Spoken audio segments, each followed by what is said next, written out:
నమస్తే పబ్లిక్. ఇయాల వసంత పంచమి కాబట్టి సరస్వతి అమ్మవారి దయ వల్ల అందరూ మంచిగా ఉండాలని కోరుకుంటున్నాం. అట్లనే ప్రేమికుల దినోత్సవ శుభాకాంక్షలు చెప్పుకుంటా షాల్ చేద్దామా మరి ఇయాల్టి సిటీమార్ వార్తలు. మరిగా ముందుగల్లా కొన్ని హెడ్లైన్స్ ఉన్నాయి, అవిటితోనే సురు చేద్దాం. చలో హెడ్లైన్స్. వసంత పంచమి వల్ల బాసరకు పోటెత్తిర్రు భక్తులు. టికెట్ల మీద పెట్టే శ్రద్ధ సౌలతుల మీద పెట్టలేదట అధికారులు.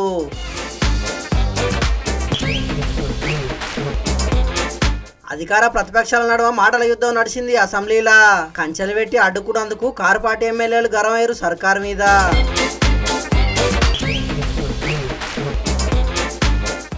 ఎడారి దేశాన మోడీ సార్ ఓపెనింగ్ చేసిండు మందిరం. మొదటిపారి గుడి కట్టినందుకు అక్కడి భక్తులు అయ్యారు సంబురం.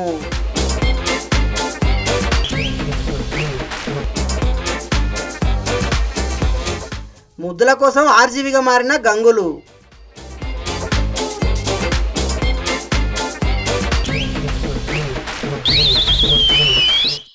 ఇవాళ వసంత పంచమి కాబట్టి రెండు తెలుగు రాష్ట్రాలున్న దేవాలయాలన్నీ భక్తులతోని కిటకిటలాడుతున్నాయిలా.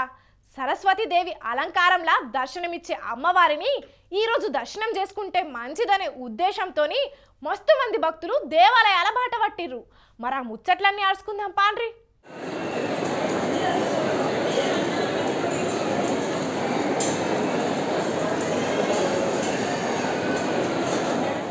నిర్మల్ జిల్లా బాసరనున్న శ్రీ జ్ఞాన సరస్వతి అమ్మవారి ఆలయంలో వసంత పంచమి ఉత్సవాలు మస్తు ఘనంగా చేసిర్రు.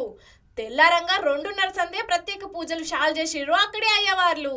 ఇక ఇవాళ అక్షరాభ్యాసం చేపిస్తే పిల్లలకు మంచి బుద్ధి జ్ఞానం అత్తదని చెప్పి మస్తు మంది భక్తులు తెల్లారంగా 3 గంటల సందే లైన్లు కట్టిర్రు. దర్శనానికి వచ్చిన కొంతమంది భక్తులు అమ్మవారి సన్నిధిలా భజనలు కూడా చేసిర్రు. అయ్యవార్లు కొంతమంది పిల్లలకు దగ్గరుండి మరీ అక్షరాభ్యాసం చేయించిర్రు.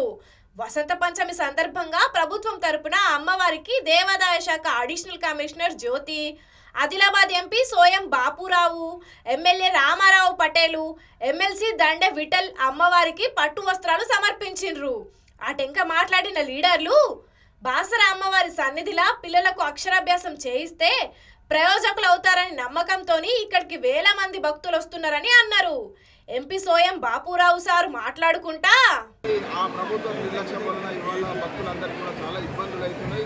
కాబట్టి గత ప్రభుత్వం తప్పు చేసింది కాబట్టి ఈ ప్రభుత్వాన్ని మేము ఒకటే విజ్ఞప్తి చేస్తున్నాం. ఏదైతే గత ప్రభుత్వం లాగా ఈ ప్రభుత్వం కూడా వివరించద్దు, ఖచ్చితంగా భక్తులందరికీ కూడా అన్ని సౌకర్యాలు కల్పించాలని కూడా ఈ ప్రభుత్వాన్ని విజ్ఞప్తి చేయడం జరుగుతుంది. వీళ్ళ మీద వాళ్ళ మీద వీళ్ళు, మొత్తానికైతే ఒకరి మీద ఒకరు నెపం నెట్టుకొని భక్తులకు మాత్రం తిప్పలు తీరుస్తలేరు.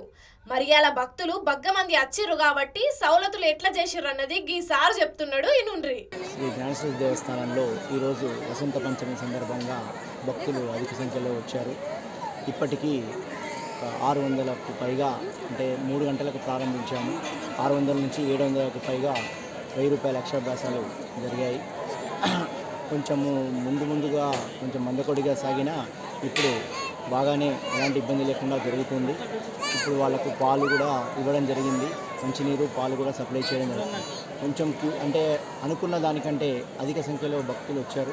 వారి కోసం కొంచెం ఇబ్బందులు జరుగుతుంది వాస్తవమే.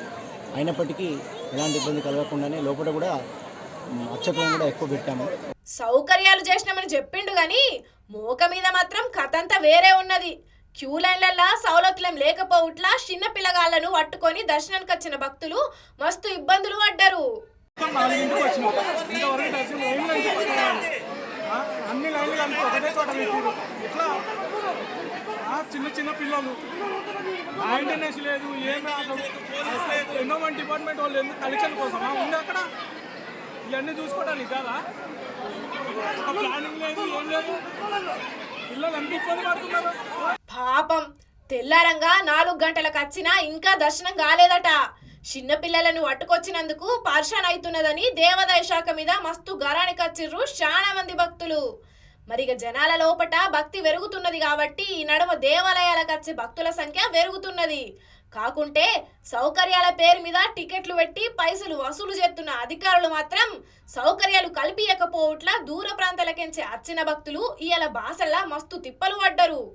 కాబట్టి ఇప్పటికైనా సర్కారు పెద్దలు ఆలోచన చేసి దేశంలోనే పేరు పోయిన బాసర దేవాలయాన్ని అన్ని తీర్ల అభివృద్ధి చేయాలని డిమాండ్ చేస్తున్నారు సౌకర్యాలు లేక తిప్పల పడ్డ బాసరకు వచ్చిన భక్తులు.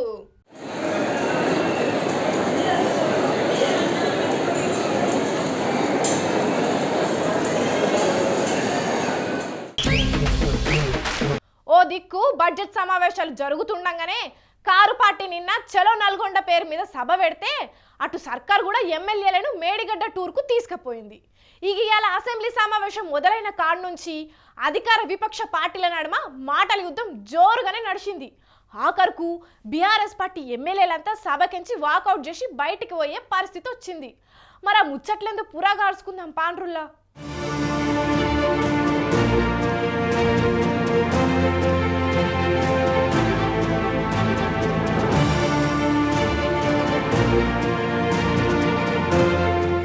బడ్జెట్ మీద జరుగుతున్న చర్చను ఇలా బీఆర్ఎస్ పార్టీ తరఫున కడియం శ్రీహరి సారు సాల్వ్ చేసిండు. ఎన్నికల యాల కాంగ్రెస్ పార్టీ ఇచ్చిన హామీలకు అధికారంలోకి వచ్చినాక చేస్తున్న పనులకు సంబంధం లేదని సర్కారును విమర్శించిండు. కడియం సార్ ఇట్లా మాట్లాడుతుంటే మునుగోడు ఎమ్మెల్యే రాజగోపాల్ రెడ్డి మైక్ అందుకొని, ఒక ఉద్యమకారుడు తాటికొండ రాజయ్య గారికి నువ్వు 2 సార్లు మోసం చేసినావు. ఎట్లా? ఒకసారి ఏమో ఉప ముఖ్యమంత్రి పదవిలో ఉంటే అవమానకరంగా ఆనాడు తొలగించి ఆయన పీఠంలోకి ఎక్కిండు, ఉప ముఖ్యమంత్రి పదవి తీసుకుండు. ఆయన తెలంగాణ కోసం ఉద్యమ పార్టీ అని చెప్పి ఆనాడు కాంగ్రెస్ పార్టీకి రాజీనామా చేసి టీఆర్ఎస్ పై గెలిస్తే ఉప ముఖ్యమంత్రి పదవిలో అవమానకరంగా తీసేసి పదవిలోకి ఎక్కిన చరిత్ర ఆయనది. రెండోసారి మొన్న సిట్టింగ్ ఎమ్మెల్యే అయిన తాటికొండ రాజయ్య ఉద్యమకారుడు, ఏనాడు తెలంగాణ కోసం మాట్లాడిన కడియం శ్రీహరి గారు మళ్ళీ మంత్రి కావాలన్న ఆశతోటి మళ్ళీ ఆయన టికెట్ ఇవ్వకుండా ఎమ్మెల్యేగా గెలిచి వచ్చిన తర్వాత వాళ్ళ ప్రభుత్వం రాకపోయేసరికి ఫ్రస్ట్రేషన్లా ఏం మాట్లాడో అర్థం కాక, నువ్వు మంత్రి కాదు నేనైతేనా కాదా తెలియదు కానీ నువ్వు మాత్రం నీ జన్మల టీఆర్ఎస్ పార్టీలో ఉంటే నువ్వు మంత్రి కావు. రాజగోపాల్ రెడ్డి మాట్లాడిన మాటల మీద కేటీఆర్ కూడా బగ్గనే గరానికి వచ్చి రాజగోపాల్ రెడ్డి మాట్లాడిన మాటలను రికార్డుల నుంచి తీసేయాలని స్పీకర్ సార్ను డిమాండ్ చేసిండు. ఎంబట్నే సీఎం రేవంత్ రెడ్డి సార్ లేచి, మాజీ ముఖ్యమంత్రిగా 10 ఏళ్ళు పనిచేసి, కేంద్ర మంత్రిగా పనిచేసి, రాష్ట్ర మంత్రిగా పనిచేసి, శాసనసభ్యుడిగా పనిచేసి, పార్లమెంటుగా పనిచేసి, గొప్పలు చెప్పుకొని జబ్బలు జరుచుకునే ఉద్యమకారుని అనేట ఆయన ప్రధాన ప్రతిపక్ష పార్టీ హోదాలో ఉండి ఒక రాష్ట్ర ముఖ్యమంత్రిని పట్టుకొని ఏం బీకనిక పోయినావు అని అడిగితే, రా ఇప్పటికే ప్రజల్ని ప్యాంట్ ఊడబిక్కురు, ఉన్న అంగి చొక్కా కూడా ఊడబిక్తాం. ఇప్పటికే తెలంగాణ ప్రజలు చెల్ గివే మాటలు ముఖ్యమంత్రి సభలో గిట్ల మాట్లాడు ఏందని బీఆర్ఎస్ పార్టీ ఎమ్మెల్యేలంతా వాకౌట్ చేసి బయటికి పోయిర్రు. అసెంబ్లీలో జరిగిన ముచ్చట్ల మీద మీడియా పాయింట్ దగ్గర మాట్లాడతామని ఎమ్మెల్యేలు ముంగడికి పోతే అధికారులు అడ్డుకున్నారు. హక్కులను కాలరాస్తున్న ప్రభుత్వ నిరంకుశ వైఖరి,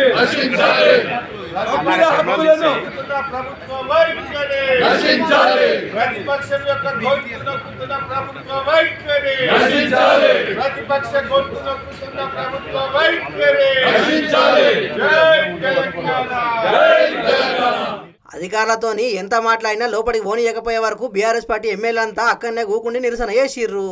శాసనసభ ప్రాంగణంలో శాసనసభ్యులు తినడానికే అనేక రకాలైన అంశాలు, ఇక్కడ అంచెలు ఇంకా చెప్పుకోవడానికి సిగ్గు లేకుండా మేము బ్రహ్మాండంగా స్వేచ్ఛా వాయువులను ప్రసాదించామని చెప్తున్నారు.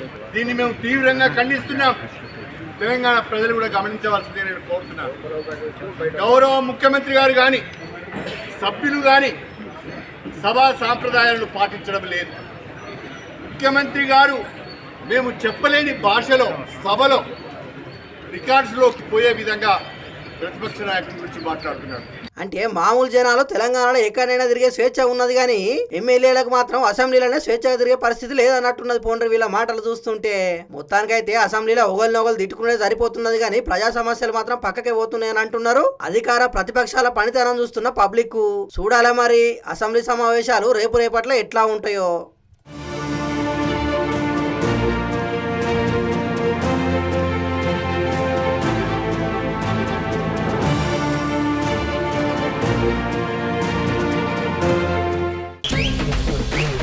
తతిమ వార్తలు చెప్పుకునే ముందు ఒక చిన్న బ్రేక్ తీసుకుందాం. ఏడికి పోకుర్రి, జల్దీనే అత్త, సరేనా?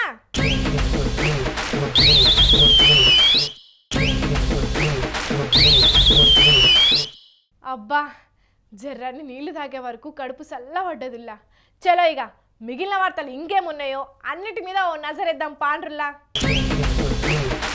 అయోధ్యల బాలక్రామ్కు మందిరం నిర్మించే వరకు మన దేశమే కాదు దునియా మొత్తం అయోధ్య దిక్కు చూసేటట్టు అయింది కదా.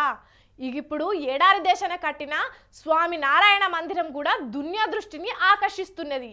1000 ఏళ్ళు నిలిచేటట్టు అద్భుతంగా కట్టిన ఈ మందిరాన్ని షాల్ చేసే కార్యానికి మన ప్రధాని మోదీ సార్ కూడా హాజరు పడ్డాడు. కాబట్టి ఆ మందిరం ముచ్చట్లన్నీ ఆర్చుకుందాం పాండ్రుల్లా.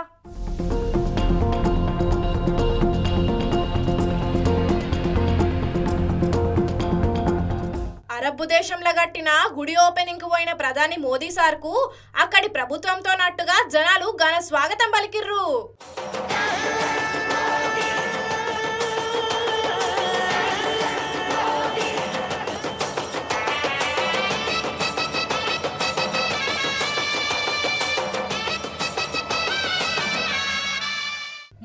ఏండ్ల తర్వాత మన దేశ ప్రధాని యుఏఈకి ఓవుడు ఇదే మొదటిసారి కాబట్టి ప్రవాస భారతీయులు కూడా బగ్గ మందే హాజరు పడ్డారు. ఈ మీటింగ్ లా మోదీ సార్ మాట్లాడుకుంటా हमारा रिश्ता टैलेंट का है, इनोवेशन का है, कल्चर का।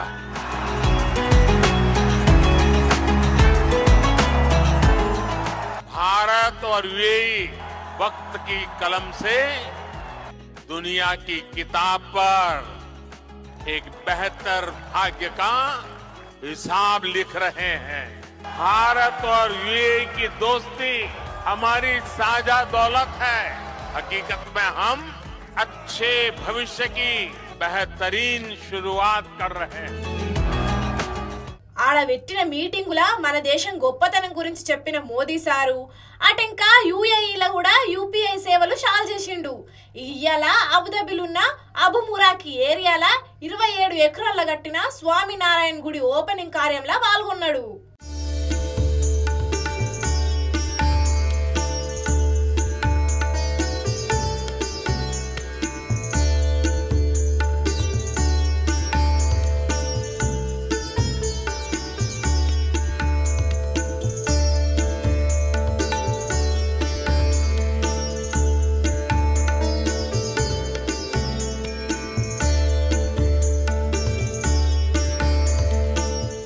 వావ్, చూస్తుంటే ఇంకా ఇంకా చూడాలి, జల్దిన్న పోయి మనం కూడా దర్శనం చేసుకోవాలి అనిపిస్తున్నది కదా. ఈ గుడిని చూస్తుంటే అంత బ్రహ్మాండంగా కట్టిండ్రు. మరి దాన్ని ఈ గుడి గురించి దాని పెద్ద బ్రహ్మవిహారీదాస్ స్వామి ఏమంటున్నాడో ఇనుండ్రి.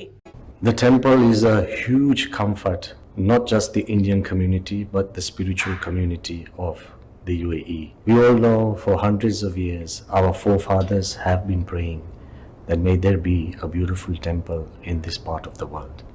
And suddenly when that dream comes true for the new generation, it's a great sense of comfort.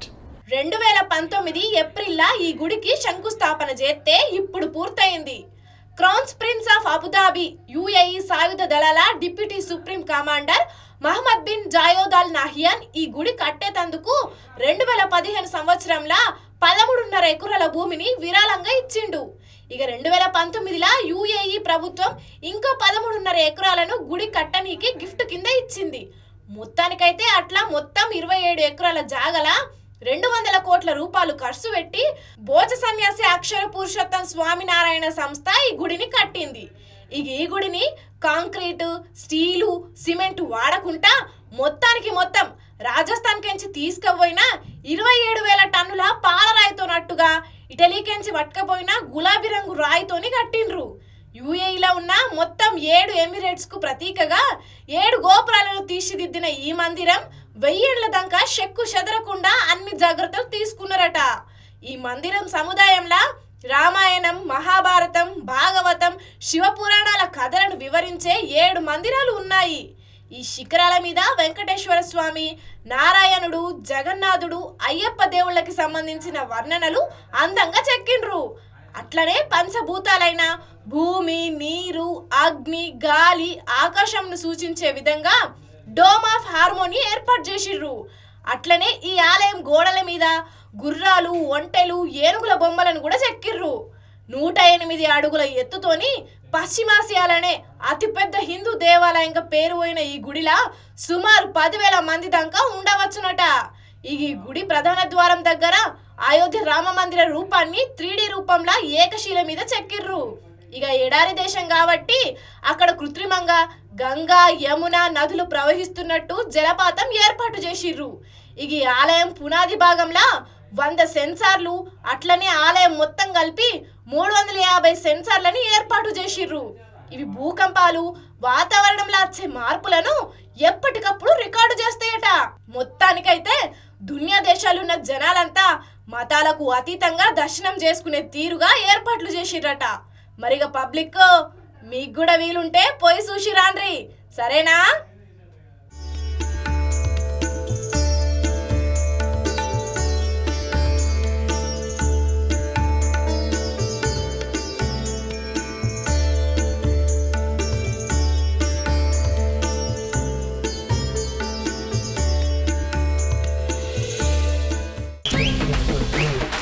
ఈశ్వరా పవనేశ్వరా అనుకుంటా పవన్ కళ్యాణ్ మీద అభిమానం సూయించినా మా కాంగ్రెస్ పార్టీ తెలంగాణలో ప్రభుత్వం ఏర్పాటు చేయకుంటే బిలేడ్తోని పీక కోసుకుంటా అన్నా.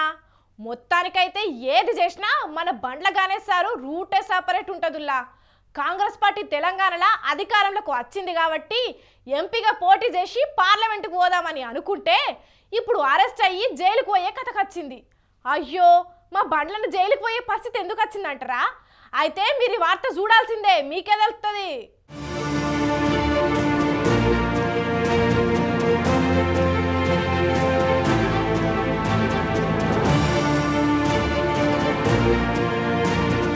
బండ్ల గణేష్ అన్న మైక్ల ముంగట్కి వచ్చిండా స్పీచ్లు ఇరగదీస్తుంటాడని అందరికి తెలిసిన ముచ్చట్నే గాని ఇప్పుడు చెప్పబోయే వార్త చాలా మందికి తెలియకపోవచ్చు.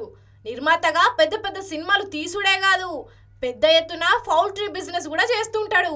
ఇక పవన్ కళ్యాణ్ మీద అభిమానంతోని జనసేన పార్టీలకు ఓతాడనుకుంటే కాంగ్రెస్ పార్టీ కోసమే పనిచేస్తున్నాడు. ఇక ఈ పారి మల్కాజ్గిరి ఎంపీగా పోటీ చేయనీకి కాంగ్రెస్ పార్టీ తరపున టికెట్ కోసానికి కూడా దరఖాస్తు పెట్టుకున్నాడు. ఇక్కడి వరకు మంచిగానే ఉన్నది కానీ ఇవాళ ఒంగోలు కోర్టు చెక్ బౌన్స్ కేసుల బండ్ల గణేష్ అన్నకు ఏడాది జైలు శిక్షతోనన్నట్టుగా 95 లక్షల జరిమానా కూడా విధించింది. అట్లనే కోర్టు ఖర్చులు కట్టాలని తీర్పిచ్చింది. అసలు ముచ్చటేందంటే జట్టి వెంకటేశ్వర్లు అనే అన్నకు 95 లక్షలు ఇచ్చేది ఉంటే చెక్కు ఇచ్చిండంట. దాన్ని తీసుకుపోయి బ్యాంకులో వేసే వరకు బ్యాంకులో పైసలు లేకపోవట్లా చెక్కు బౌన్స్ అయ్యింది. ఇక దీని మీద వెంకటేశ్వర్లన్న కోర్టుకు పోయే వరకు కోర్టు ఈ తీర్పు ఇచ్చింది. కాకుంటే ఈ తీర్పు మీద అప్పీలు చేసుకునేందుకు 1 నెల రోజులు గడువు ఇచ్చింది కాబట్టి ఇప్పటికిప్పుడు జైలుకు పోయే పరిస్థితి మాత్రం లేదు. చూడాలే మరే ఈ ముచ్చట్ల బండ్ల గణేష్ అన్న ఏం మాట్లాడుతాడో.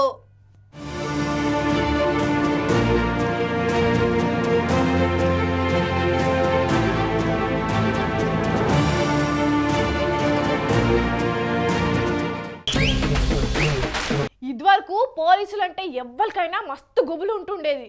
కాకుంటే తెలంగాణలో ఫ్రెండ్లీ పోలీసింగ్ తీసుకొచ్చినాక ఎవ్వరైనా సీదా స్టేషన్కి పోయి పోలీసుల ముంగట కూకుండి మరి మాట్లాడుతున్నారు. ఇక అదే అదునుగా తీసుకుంటున్న వాళ్ళు కొందరు పోలీసులనే ఉల్టా పరిశాన్ చేస్తున్నారు. అట్లా గీడొక బద్మాష్ గాడు ట్రాఫిక్ పోలీస్ ఆఫీసర్ను ఏం చేసిండో చూడుర్రి.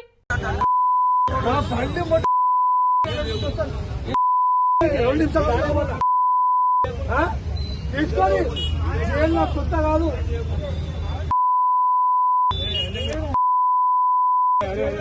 దాడి పోలేండి.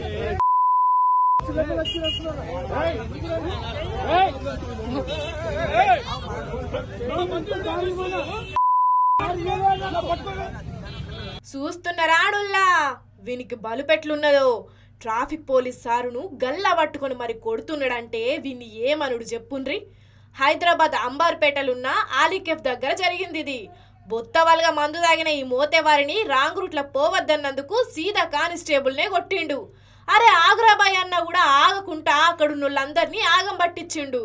కొట్టుడొక్కటే కాదు, ఇక వాని మాటలు ఇందామంటే మొత్తం బీప్ అనే సప్పుడు వేసుకునేటట్టు బూత్ మాటలు మాట్లాడిండు. ఆఖరుకు ట్రాఫిక్ పోలీసులంతా కలిసి వీనికి డ్రంక్ అండ్ డ్రైవ్ టెస్ట్ చేస్తే మందు తాగిందని తేలే వరకు ఈయన మీద అంబార్పేట్ పోలీస్ స్టేషన్లా ఫిర్యాదు చేసిరట ట్రాఫిక్ పోలీసులు. మరిగా వాని కడుపులో ఏ పాటి పోసిండో తెలియదు కానీ పోలీసులు అంటే కూడా భయపడకుండా వాళ్ళతోనే కొట్లాట పట్టుకున్నాడు. మందు గెలిచినాక అయ్యగారికి ఆట వేరే తీరు ఉంటది కానీ మొత్తానికైతే పోలీసులనే కాదు ఆడి దిక్కు పోయేటోళ్ళని కూడా పరిశాన్ చేసిండు. అయినా తాగి రోడ్ల మీద కచ్చుడే తప్పు. మీదికెంచి బద్మాష్ గాడు పోలీసులనే బెదిరించిండంటే వానికి ఎంత మదం ఉన్నట్టు చెప్పుర్రి. ఓ దిక్కు పక్క పంటున్నోళ్ళు ఆపే ప్రయత్నం చేస్తున్నా కూడా వాని హీరోయిజం చూపిస్తున్నాడు. మంది ఎక్కువ అయింది కాబట్టి ఆ మత్తులో ఏం చేస్తున్నాం అనేది సోయలేదు. గందుకే పోలీసులు తాగి బండ్లు నడపద్దు, ప్రమాదాలకు గురి కావద్దని చెప్పి రోడ్ల మీద డ్రంక్ అండ్ డ్రైవ్ టెస్టులు పెడతారు. అయినా కూడా మేము తాగినా ఊగినా మాకు ఇష్టం వచ్చినట్టు చేస్తామంటే ఆఖరుకు స్టేషన్కు పోయే షిప్పకూడు తినే పరిస్థితి మోపైతుంది. కాబట్టి మందు బాబులు జర చూసుకోండి మరే.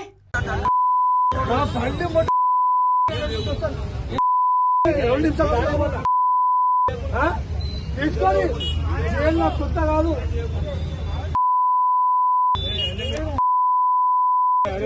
ఇంకా దారి పోలేండి.